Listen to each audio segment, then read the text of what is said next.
大家好，歡迎嚟到 High 17 SDG 逐個探。今日係2026年嘅1月2號。我係黃進智 Thomas Wong，隔離呢位大家好熟悉啦，就係阿 Karen 張心院長。係咯。我哋先同觀眾打個招呼係嘛？好啊。喺新嘅一年。新嘅一年，大家好啊！好快啊，又進入咗2026啦，係咪啊？係啊。咁就係一年嚟，大家可能喺透過 High 17呢個平台咧，都一路聽到我哋追緊啲嘢嘅，係嘛？係啊。追啊，都係帶住大家，因為今年嘅主題都叫探啊嘛，係咪？咁我哋探索緊啲乜嘢咧？咁啊，每一個月基本上都有2集，係咪？同大家一齊去分享，都好多謝大家一路關注同埋對呢一個對我哋嘅支持啦嚇。咁我哋都希望透過我哋嘅探索咧，就亦都帶到更多嘅人去同我哋一齊去關注，即係我哋嘅未來啦，係咪？喂，阿 Karen 啊，通常我哋都有嘉賓㗎嚇，但係今集點解就得你同我咧？我都同大家觀眾交代一下啦，因為趁住新嘅一年2026年啦，想同大家都做一個簡單嘅回顧，同埋可能對今年新嘅一年嘅一啲展望啦。因為我哋覺得我哋呢個可持續發展創新科技大獎咧，經過咁多次同嗰啲嘉賓探索嘅話咧，其實有好多結果出咗嚟嘅喎，係嘛？我哋都想同啲觀眾重溫一下，令到大家記憶猶新。好啊。咁就係咯，我都係想再講下我哋個平台啊。我哋個平台其實一路嚟講，因為今期係成個2025係探索啊嘛，係咪啊？咁但係其實前面咧，我哋已經有成3季啊，係咪啊？有講啦，係咪啊？有做啦，有行啦，係嘛？咁其實大家未睇過之前嘅都可以追翻嘅，係咪啊？不過再睇下，哇！4年前咧，我哋其實講緊啲咩咧？係咪啊？即係跟住3年前我哋又做緊啲咩咧？跟住2年前我哋又行緊啲咩咧？其實都睇到個變化嘅，係咪啊？特別喺呢一年成個探索嘅過程當中，好似頭先Thomas 講，好似呢本咁樣咯，嗬。咁我哋咧就即係其實成個探索咧，當然唔會即係冇邊界嘅，即係其實要探索嘅嘢都實在太多嘅，係咪啊？咁我哋都係集中翻喺可持續發展創新科技個領域去睇，咁亦即係話創新呢件事點樣帶到我哋去可持續發展咧？係咪啊？咁啊呢一個項目咧，我哋都知道啦，其實都唔係第一年去進行啦嚇。咁啊舊年講2024啦嚇，就係2024年咧，我哋都揸住我哋嗰本即係2023年嘅香港可持續發展創新科技大獎嘅呢一個匯編啦，將我哋嘅解決方案匯編咧帶出去全球，帶出去即係聯合國全球氣候框架公約嘅第29次大會啦，係喺阿塞拜疆巴庫COP29，咁就俾所有人都知道咧，其實香港我哋喺創新科技喺各領域其實推進嘅情況係點咧嚇？啲獎項嘅情況，所以今年其實雖然唔陌生啦，咁但係都有好多新嘅特色。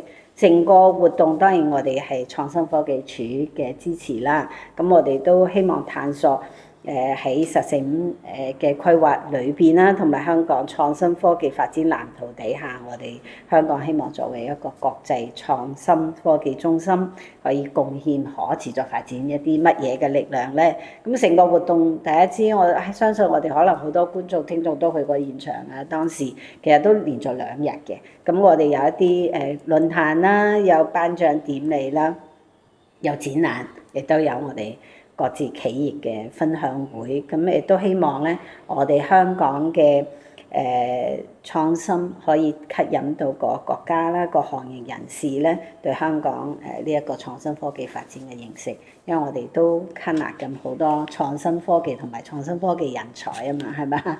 咁我哋都喺個過程當中咧就有個人才獎啦，係希望大家去鼓勵呢一啲創新科技嘅人才咧可以留喺香港，係咪？共同支持我哋用創新科技咧嚟到推動可持續發展嘅。係啊，其實我哋呢個都係有一個平台嘅作用，俾到大家同埋甚至外國嘅企業又好、政府又好，睇到我哋香港政府喺可持續發展科技同埋創新方面嘅努力同埋成果喎。係啊。咁大會嗰個就唔分享啦，因為大會其實我哋有 video 嘅嚇，如果關注我哋嘅觀眾聽眾咧，都可以去翻網站去睇。咁我哋記錄都好長嘅，有主旨報告啊，亦都有典禮嗰樣嘢。咁其實呢成個大會咧，我哋因為今次係總結啊嘛，係咪啊？咁我都想講，成個大會咧都有好多特點嘅，即係其實喺到今年我哋都睇出嚟好多，因為過往我哋係即係大家可能都參與過好多專業嘅獎項。我係咩建築領域，我係乜乜領域，咁依家係叫做所有創新科技應對可持續發展。所以其實跨界創新咧，變到我哋見到係一個好重要嘅特色啦。咁當然啦，我哋喺綠色金融啦嚇，呢個都係一路香港保持嘅優勢，加埋邁向淨零啦。特別喺即係醫療健康嘅創新，即係都以人為本啊！即係我哋大家生活即係幸福福祉所需要嘅嘢，喺醫療健康創新方面咧，亦都見到好多突出嘅情況啦，係咪啊？咁我哋開波咧就係其實係2025年，我哋就係從我哋嘅超群獎開始嘅，係嘛？超群獎好有印象喎。咁其實呢個帶嚟一個創新技術咧，其實好似都寫咗落去我哋後面推進嘅過程當中，叫做無電製冷嘅。即係大家都知道，一有冷氣啊，我哋都成日都咁熱㗎嘛。一有冷氣就一定要有電力啦，要開冷氣啊，諸如此類。咁無電製冷咧，其實都係一個好顛覆性嘅創新嘅技術喺裏邊。所以其實呢一個今年咧就攞咗呢一個叫做超群獎啦。咁亦都睇到咧，佢喺各領域嗰個使用啊，嗰個應用性係突破得非常之快嘅。即係其實佢上一屆都有嚟參加嘅，咁我都話：哎呀，年輕嘅團隊，因為上一屆真係即係佢唔單止係創新嘅間企業都新啊，咁同埋做咗啲，咁但係未能完全體現佢喺經濟社會環境各方面嘅成效。因為我哋呢個獎項要各方面成效咧，係突顯到出嚟先有噶嘛，係咪？先叫做可持續發展嘅一個獎項啊。所以今年見到佢係原來一個2年。即係喺2年裏邊啊，佢可以咁樣突飛猛進咧，即係證明一個，就算即係雖然大家有時都係話創新科技咧就需要時間嘅，係咪啊？市場需求，但係呢啲我哋會見到喺呢一個時代裏邊咧，如果一啲顛覆性嘅創新真係會發展得咁快，應用場景咧已經去晒，即係無電製冷嚇，已經去晒好多領域啦，包括我哋生活啦、我哋嘅物流啦、我哋嘅建築物啦，係咪啊？係啊，呢個因為呢個我記得有 I2 Cool 啊嘛嚇。哦，係啊，啱啊。咁其實大家都記得嘅應該。我諗好有印象，因為對我哋每日嘅生活都有影響。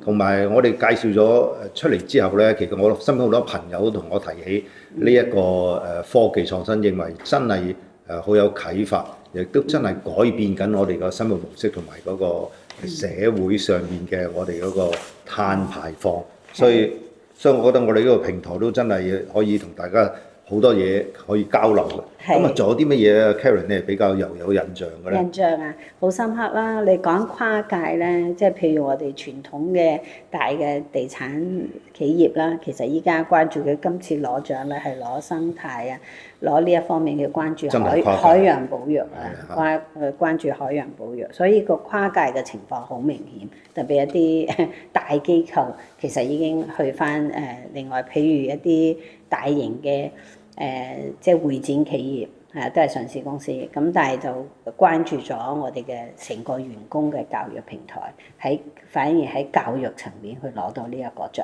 項嘅，即係其實跨界嘅情況係非常之明顯。咁亦都睇到所有傳統嘅，即係我哋呢個領域嘅大企業都知道我哋要關注好多其他層面嘅推進，而配合到自己去融合發展啊，係咪啊？跨界嘅融合發展。咁咧，另外咧都有大家好關注嘅喎，銀髮經濟嘅嘢啦，係咪啊？即係銀髮層面咧，我哋都會見到，即係我哋有即係幸福元氣啦，係咪啊？即係都關注咗銀髮，佢哋又即係研發咗一啲產品，令到飲食方面，係飲食健康亦都係生活嘅即係即係嗰個好重要一部分啦重要嘅部分。Yes， 好啊。咁另外當然都有生態治理方面啦。咁我哋有一集我印象最深刻咧，就係個背景就係成個沙漠嘅，係啦，係就係沙漠嘛？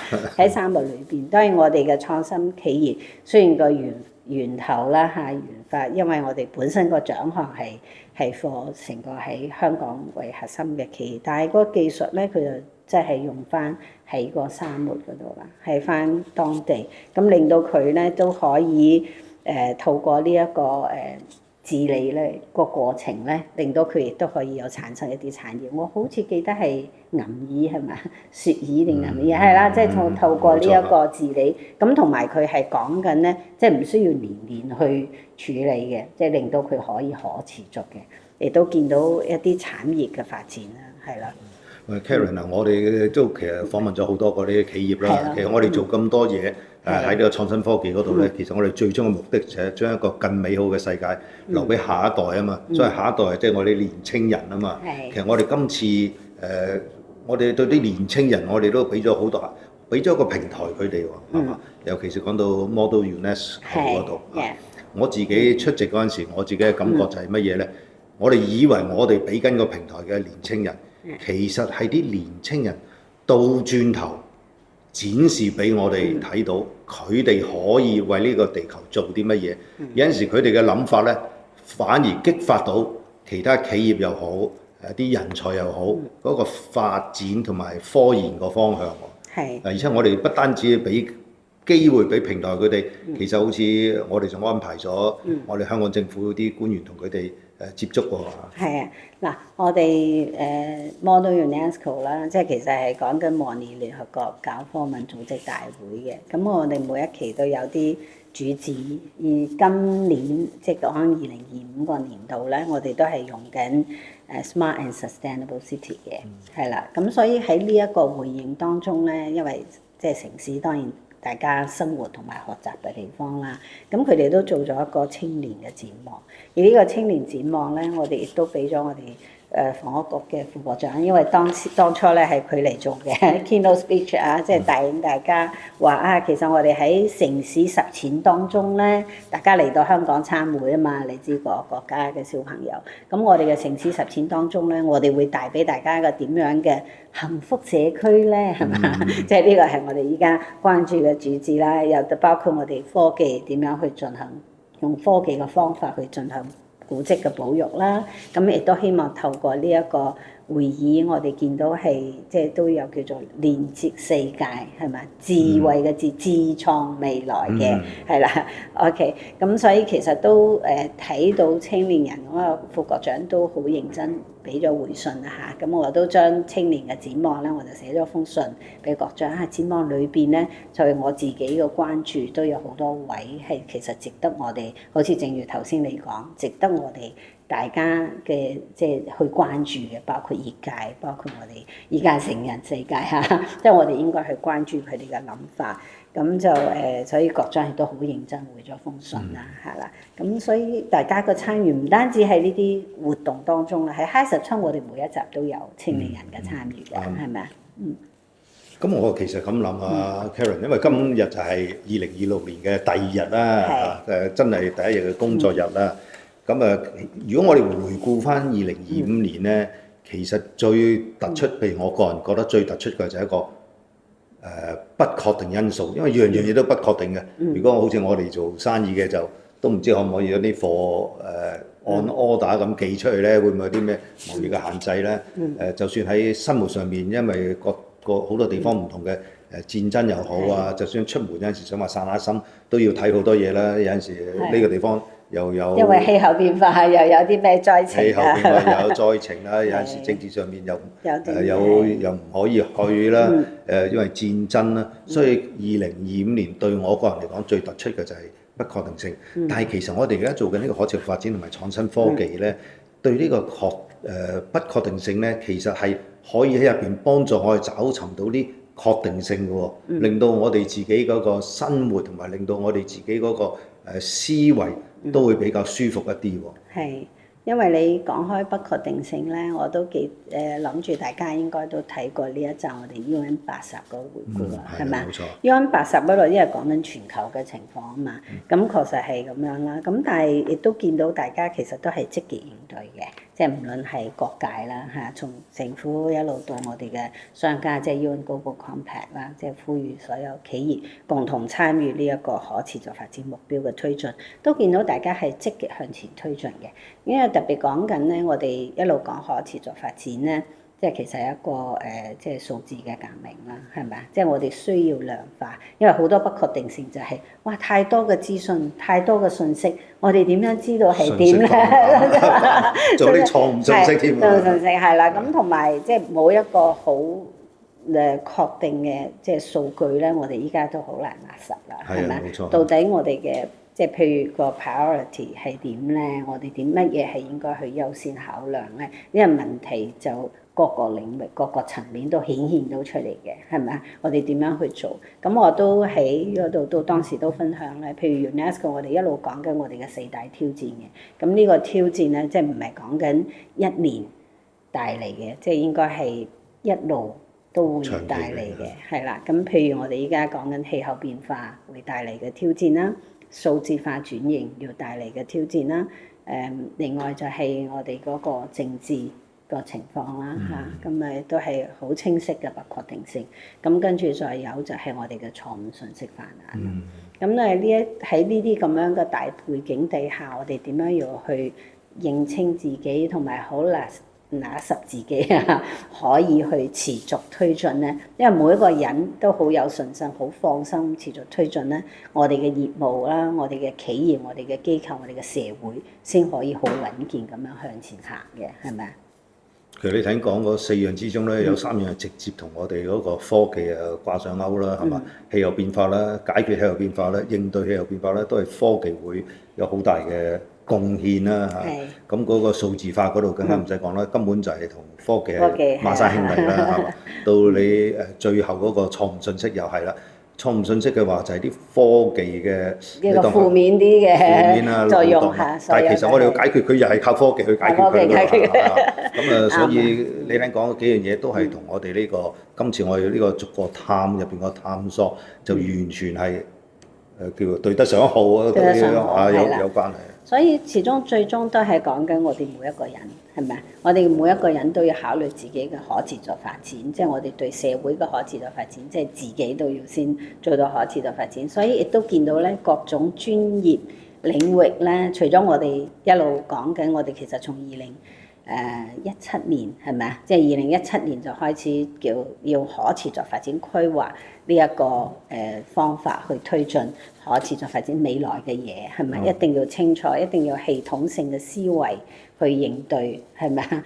咁除咗呢一個之餘咧，已經開始有好多細分嘅專業嘅類別領域係啦。咁其實喺可持續發展規劃呢一個領域裏邊咧，其實我係即係嗰個ESG 關注組啦，關注嘅專業領域啦，或者係我係一個財務嘅關注領域啦，或者係一個環境嘅關注領域，我哋大家其實都有自己再要強化嘅地方，係咪啊？咁所以其實都係好好啊，其實都喺2025年嘅年尾咧，我哋從可持續發展規劃師嗰層面咧，又推進到可持續金融分析師嚇，咁亦都做咗我哋叫做 Hong Kong Register 香港註冊啦，咁香港品質保證局嘅合作啦，配合去推進。咁就係話我哋啲財務人員咧，又點樣可以去將個業務表達得更加清楚，係咪啊？即係喺個成個信息披露當中啊，喺我哋嘅業務嘅即係呈現嘅報表啊，或者我哋講緊嘅我哋審計報告裏邊咧，可以體現翻啊，係咪啊？呢個就係一個經過一個可信嘅標準底下，將我哋做嘅嘢用最正確嘅方法呈現出嚟，亦都令到接收方咧可以一個最低成本，即係佢唔使考慮呢入有幾多錯誤信息啊，呢個標準啱唔啱啊？最低嘅成本嘅方法去理解呢一份文件。係啊，咁啊，因為即係財務人員嘅加入好重要，因為我哋一路都習慣即係我哋嘅財務數據啊、企業發展嘅數據啊、經濟數據啊，都係從我哋嘅審計報告嗰度去體現嘅。咁特別我哋知道 COP29啦嚇，COP29我哋親身去到啦。咁 COP29嘅時候又講特別講碳交易嗰樣嘢，對成個業務領域好多行業都係新嘅，係咪？即係都係新嘅一個。啱晒香港，因為香港金融中心啊嘛，你講到碳交易就係金融。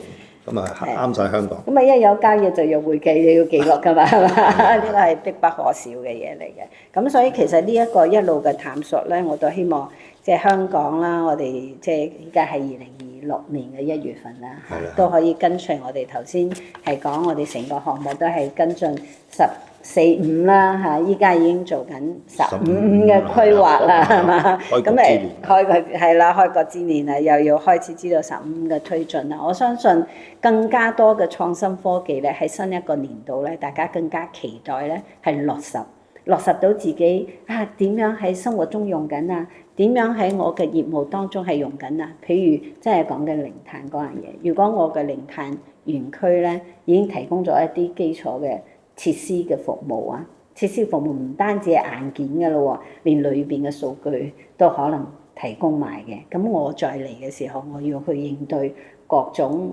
相關嘅一啲交易嘅時候，係咪係嘅？我就其實個數據上咧，我已經得到一個基本嘅服務，唔單止係企業生活都一樣嘅。咁啊零碳社區。係咪啊？咁大家講起零碳係咩咧？我又摸唔到有個方面，但係如果你將個創新科技嘅結合喺裏邊咧，佢就會日常生活中最緊要佢可以睇到，可以感受到，亦都可以知道經過咁多年我哋嘅生活習慣，我哋嘅好多嘢原來就喺數據上都正向體現到喎，係咪啊？係啊，其實我哋見到咁多嗰啲公司喺度做緊咁多科研，做咗咁多新發明出嚟，其實每一樣嘢咧都可以拉到落嚟同我哋生活上面，俾我哋應用得到，從而令我哋嘅生活有所得益啦，令我哋經濟有所得益啦，去買啲嘢平啲可以做翻到以前個效果啦，或者話少啲碳排放可以達到以前個效果啦，有智慧啲啦，有智慧啲啦，唔使我哋講佢已經知道我哋想做乜嘢啦。咁叻啊！咁啊好多嘢啦，所以 Karen 啊，今日我哋趁住今日係2026年嘅1月第2日嘅第2日啦，我哋都做咗，我唔知點解你記憶力咁可以記得晒我哋上面我咁多集嘅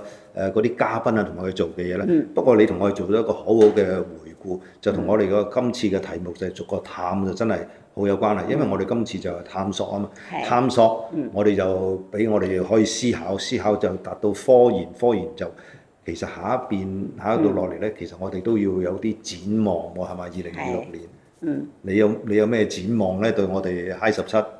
嗱，我頭先High17嘅展望咧，我就諗緊啦，我哋一路行啦，又講啦，又做啦，又行啦，又談啦，係咪？咁跟住嚟緊係一個點樣嘅啊？我都不如咧，我哋係下一個即係新一年度再開波之前啦，咁都等大家一齊俾啲建議我哋，好似同之前一樣，係咪？每一年我哋都有嘅時間，因為新年同埋農曆新年咧，我哋都會係停一停，係嘛？等大家一齊去享受下生活同埋反思一下啦，係咪啊？咁我哋下一次同觀眾再見面嘅就係2026年嘅3月6號。好啊，咁我哋有少少時間㗎，嗬，有成2個月時間，咁啊都可以多啲，因為都有幾多假期㗎嘛，係咪？有假期啦，我哋又可以去多啲觀察下我哋嘅工作啦，我哋嘅生活啦，我哋成個社會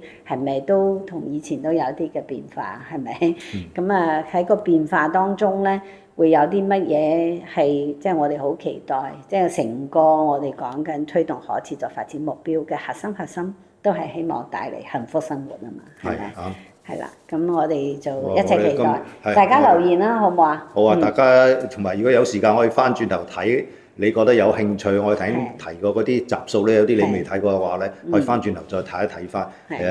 可能話唔定會有驚喜，有特別嘅睇法。係啊，有時翻轉頭睇咧，特別更加有味啲啊！好啦，我諗我哋今日都到此為止㗎啦，係嘛？好，我哋同各位觀眾拜拜。新嘅一年啦嚇，祝大家一切順利，身體健康。好，拜拜。新年進步，拜拜。